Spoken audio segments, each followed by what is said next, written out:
Sa pagsikat ng araw, ang mag-asawang sina Mang Rolando at Aling Marga ay masiglang naghahanda para sa kanilang araw-araw na gawain sa maliit na barangay ng Magallanes sa Pangasinan. Ang kanilang simpleng tahanan, na yari sa kawayan at pawid, ay puno ng mga lumang larawan at mga alaala ng masasayang araw kasama ang kanilang anak na si Randy. Habang inaayos ni Mang Rolando ang kanyang lambat at iba pang kagamitan sa pangingisda, si Aling Marga naman ay abala sa pagtatahi ng mga lumang damit na kanyang isusuot sa palengke.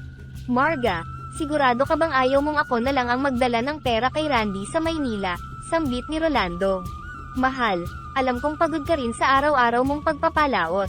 Ako na lang ang pupunta, gusto ko ring makita kung ano na ang lagay ng ating anak doon, tugon ni Marga habang maingat na inilalagay ang sinulid sa karayom. Nagpatuloy sila sa kanilang gawain habang pinag-uusapan ang mga plano para sa kinabukasan. Sa bawat galaw, bakas ang malalim na pag-aalala at pagmamahal nila para kay Randy. Ang kanilang tahimik na umaga ay napuno ng mga salitang puno ng pag-asa at determinasyon. Hindi ko maiwasang mag-alala, Marga. Alam mo naman ang buhay sa Maynila, mabilis at magulo. Sana'y hindi niya napapabayaan ang kanyang pag-aaral, wika ni Mang Rolando habang maingat na binubuhol ang dulo ng lambat. Alam kong ginagawa niya ang lahat ng makakaya niya. Sa tuwing tatawag siya, palagi niyang sinasabi na maayos ang kanyang mga grades. Dapat tayong magtiwala sa kanya, Rolando. Nag-aaral siya ng mabuti, kaya gagawin din natin ang lahat para sa kanyang kinabukasan, sabi ni Aling Marga, pilit itinatago ang kanyang pag-aalala. Ang kanilang pag-uusap ay nagbigay daan sa isang mahabang katahimikan, tanging tunog lamang ng mga alon at mga ibong umaawit ang maririnig. Sa kanilang mga puso, ang pag-asang makita ang anak na magtagumpay ang nagbibigay sa kanila ng lakas araw-araw. Maaga pa lamang ay nagising na si Aling Marga. Ang araw ay unti-unti nang umaangat mula sa silangan, nagpapahiwatig ng panibagong pagkakataon at simula. Bago pa man siya tuluyang mag-impake para sa kanyang biyahe, pinili niyang tawagan muna ang anak na si Randy upang ipaalam ang kanyang pagdating. Tuloy na ang biyahe ko, Randy. Gusto kong personal na ihatid ang pangmatrikula mo at makita ka na rin, sabi ni Aling Marga habang maingat na inilalagay ang ilang piraso ng damit sa kanyang lumang bag. Sa kabilang linya, isang bahagyang pag-aalinlangan ang sumalubong sa kanyang mga tenga. Hindi agad sumagot si Randy, marahil ay nagugulat pa sa biglaang balita. Sige po ma, pero medyo busy po ako sa mga susunod na araw. Sigurado po ba kayong okay lang na pumunta kayo, tugon ni Randy. Ang boses ay puno ng pag-aalala. Naramdaman ni Marga ang pag-aatubili sa tinig ng kanyang anak, ngunit pinilit niyang panatilihing positibo ang kanyang damdamin. Alam niyang mahalaga ang kanyang gagawing pagdalaw hindi lamang para sa aspetong pinansyal kundi para na rin sa kanilang relasyon bilang mag-ina. Oo anak, hindi ako magtatagal. Gusto ko lang makasiguro na maayos ka at walang problema, paliwanag ni Aling Marga, habang sinisikap itaguyod ang diwa ng pagiging ina na laging nagmamahal at sumuporta. Pagkatapos ng tawag, nagpatuloy si Aling Marga sa paghahanda. Isinilid niya sa kanyang bag ang ilang piling regalo para kay Randy, ilang pakete ng kanyang paboritong biskwit at ilang bagong bili na damit. Kahit paano, gusto niyang maramdaman ng kanyang anak na lagi siyang iniisip ng kanyang ina kahit sila'y magkalayo. Habang nakaupo sa bus patungong Maynila, hindi mapigilan ni Aling Marga ang pagdadalawang isip. Tama ba ang desisyon kong ito? Paano kung abalahin ko lang si Randy? Ngunit sa bawat pag-aalinlangan, isang mas malakas na boses sa loob niya ang nagpapaalala ng kahalagahan ng kanyang ginagawa. Kailangan niyang makita ang kanyang anak, kailangan niyang malaman na nasa mabuting kalagayan ito. Ang mahabang biyahe ay nagbigay rin ng pagkakataon kay Aling Marga na magnilay-nilay. Iniisip niya ang mga sakripisyong ginagawa nila ni Rolando para sa kinabukasan ng kanilang anak. Ang bawat mahabang araw sa pagbebenta ng isda, ang bawat maagang pagpapalaot ni Rolando, lahat ng ito ay para kay Randy. Napangiti si Aling Marga sa pag-iisip na malapit na niyang muling may akap ang anak. Ang ideyang ito ang nagbigay sa kanya ng lakas habang papalapit siya sa lungsod. Pagdating ni Aling Marga sa Maynila, ramdam niya ang bigat ng lungsod, ang ingay, ang bilis ng mga tao, at ang hindi matapos-tapos na agos ng mga sasakyan. Sa kabila nito, isang malinaw na layunin ang nagbigay lakas sa kanya, ang makita ang kanyang anak na si Randy. Pagkatapos ng ilang oras na paglalakbay patungong universidad kung saan nag-aaral si Randy, nagpasya si Aling Marga na tawagan muna ang anak bago siya pumunta sa mismong lugar. Sa isang bench sa tabi ng kalsada, nilabas niya ang kanyang lumang cellphone at tinawagan si Randy. Randy anak, nandito na ako sa Maynila. Papunta na ako sa'yo. Saan ka ba ngayon? Sabi ni Aling Marga. Ang kanyang boses ay halo ng excitement at kaba. Sa kabilang linya, may bahagyang pag-aatubili bago sumagot si Randy. Ma, nasa library po ako. Pero ma, medyo busy ako ngayon, may ginagawa kaming project. Baka pwedeng mamaya na lang tayo magkita, tugon ni Randy. Ang tinig ay may bahid ng pag-aalangan. Nadama ni Aling Marga ang kirot sa kanyang puso. Bagamat naiintindihan niya ang abalang schedule ng kanyang anak, hindi niya maiwasan na makaramdam ng pagkabigo. Sige anak, pero nasaan ang library? Dadaanan kita at kahit saglit lang masilayan man lang kita, pakiusap ni Aling Marga, umaasang mabawasan ang distansya sa pagitan nila kahit sandali lang. Okay po ma, sa main library po, sa second floor. Pero ma, baka hindi po ako makalabas agad. Pasensya na po, paliwanag ni Randy, na ngayoy halatang nag-aalala sa maaaring reaksyon ng kanyang ina. Nang marating ni Aling Marga ang universidad, diretso siya sa main library kung saan niya inaasahang makikita si Randy. Habang naglalakad siya sa loob, napapansin niya ang mga grupo ng estudyante na nag-aaral, nagtatawanan, at tila ba walang alalahanin. Sa bawat hakbang, lumalaki ang kanyang pagkasabik at pag-aalala. Sa wakas, natagpuan niya si Randy, nakasama ang isang grupo ng mga kaibigan. Nang makita niya ang kanyang anak, hindi niya mapigil ang ngumiti at kumaway, puno ng pagmamahal at pagkasabik. Ngunit ang sumunod na nangyari ay tila ba isang malamig na balde ng tubig na ibinuhos sa kanyang mga pangarap. Randy anak, sigaw ni Aling Marga, habang lumalapit sa kanya. Si Randy, na ngayon ay nakatayo sa harap ng kanyang mga kaibigan, ay biglang nagbago ang ekspresyon. Sino po kayo? Hindi ko po kayo kilala.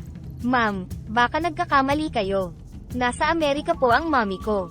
Sige po, alis na po kami. Guys, hindi ko siya kilala, sabi ni Randy. Ang tono ay formal at malamig, na para bang hindi niya kilala ang babaeng nagbigay sa kanya ng buhay. Nanlumo si Aling Marga sa narinig. Ang mga salitang iyon ay tila mga sibat na tumusok sa kanyang puso. Hindi niya maintindihan kung bakit ganon ang mga sinabi ng kanyang anak. Napahinto siya, napatingin sa paligid, at nadama ang bigat ng kanyang pag-iisa. Sa gitna ng maraming tao, nadama ni Aling Marga ang isang matinding pangungulila. Tila ba siya ay isang estranghero sa sarili niyang anak? Umalis si Aling Marga na hindi na nagpaalam pa, ang mga luha ay tahimik na pumapatak sa kanyang pisngi. Habang naglalakad palayo, puno ng sakit at pagtataka, bumalik sa kanyang isipan ang lahat ng sakripisyong ginagawa nila para kay Randy. Ang mga luhay sumabay sa ritmo ng kanyang mga hakbang, mabibigat, mabagal, at puno ng pagdadalamhati. Habang bumibiyahe pabalik sa Pangasinan, ang sakit na nadama ni Aling Marga ay tila naging kasamang bigat sa kanyang paglalakbay. Ang bus na kanyang sinasakyan ay puno ng mga tao, ngunit sa kanyang damdamin, siya'y nag-iisa, napapaligiran ng pader ng pagtangis at pagkabigo. Habang lumilipas ang mga oras, hindi mapakali si Aling Marga. Ang mga kaganapan sa universidad ay paulit-ulit na bumabalik sa kanyang isipan. Hindi niya maunawaan kung paano nagawang itakwil siya ng kanyang sariling anak. Ang pag-iisip sa dahilan ng kanyang anak ay nagdulot ng matinding kirot at pagkalito. Sa isang istasyon kung saan huminto ang bus para sa isang mabilisang pahinga, tumawag si Aling Marga kay Mang Rolando. Nanginginig ang kanyang boses habang sinasabi niya ang mga nangyari. Rolando, hindi ko alam kung bakit, pero itinanggi ako ni Randy sa harap ng kanyang mga kaibigan. Sinabi niyang hindi niya ako kilala, sabi ni Aling Marga. Ang boses ay mahina sa bigat ng kanyang nadarama. Sa kabilang linya, halos hindi makapagsalita si Mang Rolando. Ang balitang ito ay tulad ng isang suntok sa kanyang puso. Marga mahal, baka may maliit na pagkakamali lang. Baka natakot si Randy, o baka may iba siyang iniisip. Huwag mo sanang isipin na hindi ka mahal ng ating anak, tugon ni Mang Rolando, pilit hinahanapan ng lohikal na paliwanag ang sitwasyon. Pero Rolando, ang sakit-sakit. Parang hindi ko nakilala ang ating anak. Anong nangyari sa kanya? Bakit niya ako itinanggi? Tanong ni Aling Marga. Ang mga luha ay hindi na napigilan. Pag-uwi mo, pag-usapan natin ito ng masinsinan. Siguro may dahilan siya. Baka stress lang yun sa school. Huwag kang mag-alala. Aayusin natin ito, Marga. Mahal na mahal ka namin ni Randy, sabi ni Mang Rolando, pilit pinapanatag ang damdamin ng kanyang asawa. Sa pagpapatuloy ng biyahe, lumalim ang pag-iisip ni Aling Marga. Ang sakit na kanyang nadarama ay tila lumalala, at nagsimula siyang makaramdam ng matinding pagkaigsi ng hininga. Sa isang sandali, nanaig ang panghihina sa kanya, at siya'y biglang nawalan ng malay. Ang mga pasahero at ang konduktor ng bus ay agad na tumulong. Isang pasahero ang tumawag sa emergency hotline habang inilalapag si Aling Marga sa upuan, pinipilit siyang gisingin. Sa ospital, sa kabila ng lahat ng pagsisikap ng mga doktor, huli na ang lahat. Hindi na nagising si Aling Marga. Ang biglaang atake sa puso ay tuluyan ng kumitil sa kanyang buhay. Nang matanggap ni Mang Rolando ang balita, siya'y bumigay sa matinding dalamhati. Sa pagitan ng mga hikbi, nagawa niyang tawagan si Randy at ipaalam ang nangyari. "Randy, wala na ang iyong ina.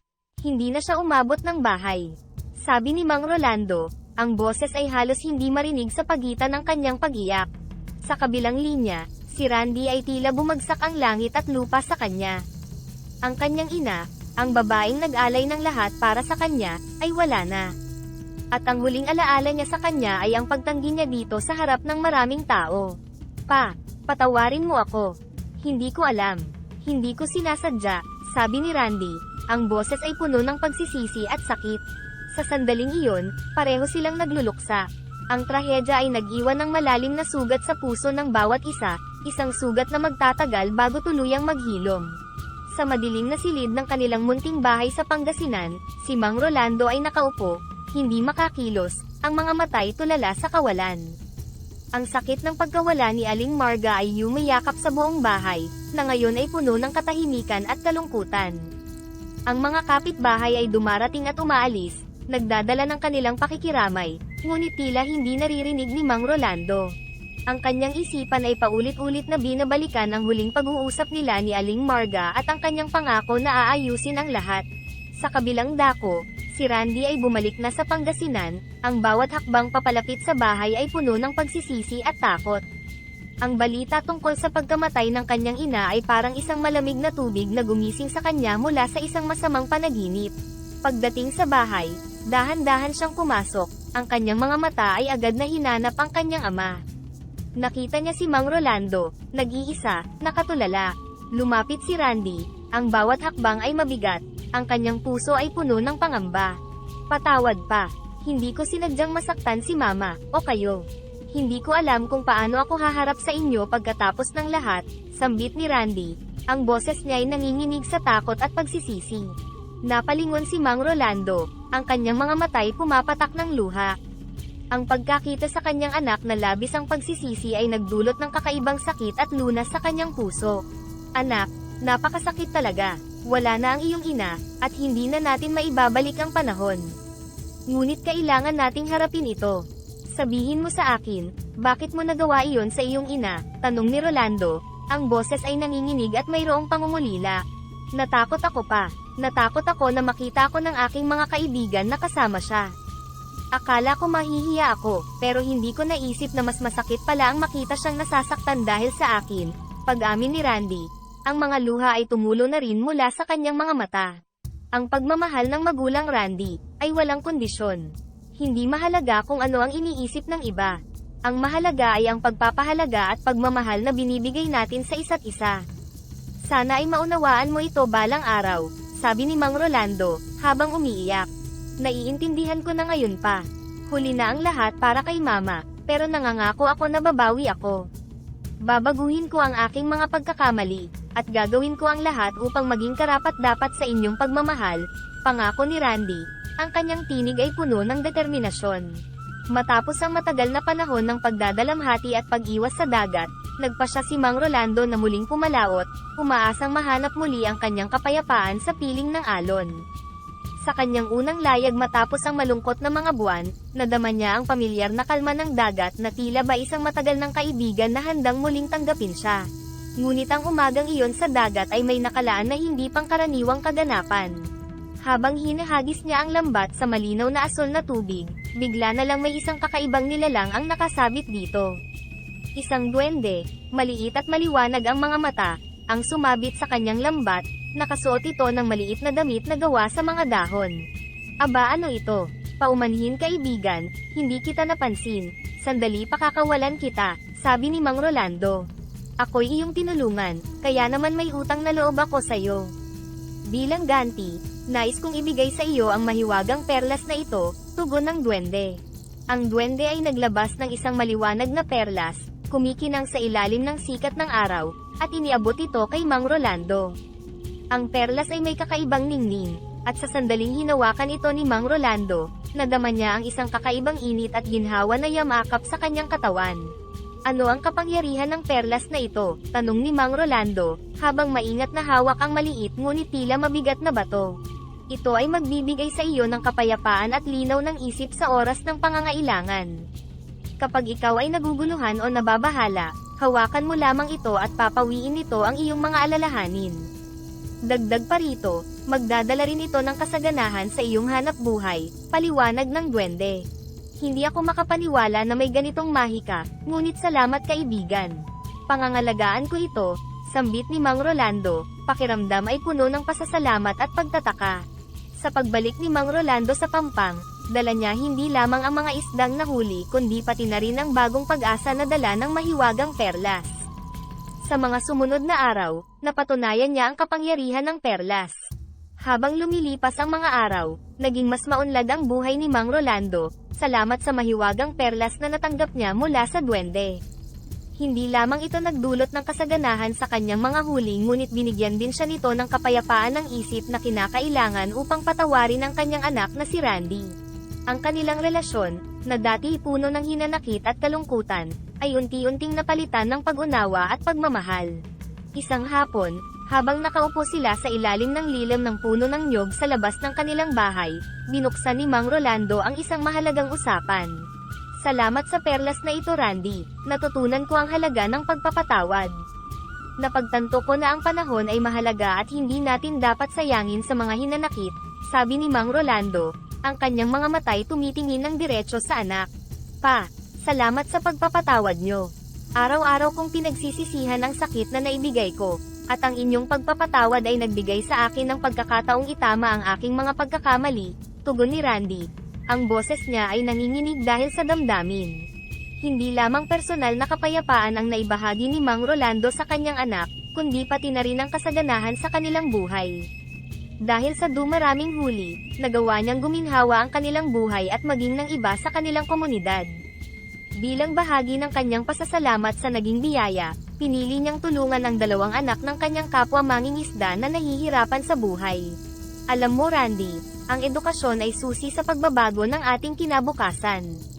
Kaya naman napagdesisyonan kong gamitin ang ilan sa ating kita para magpaaral sa dalawang bata sa ating barangay.